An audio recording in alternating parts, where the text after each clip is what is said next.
ఏ మోహనా, ఆ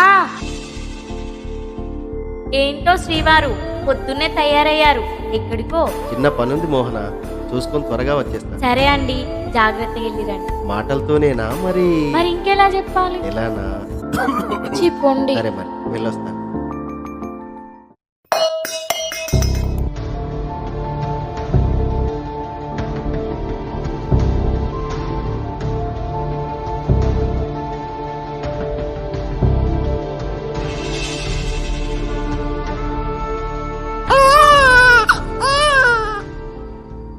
అయ్యా నీకు మగబిడ్డ పుట్టిండు అయ్యా.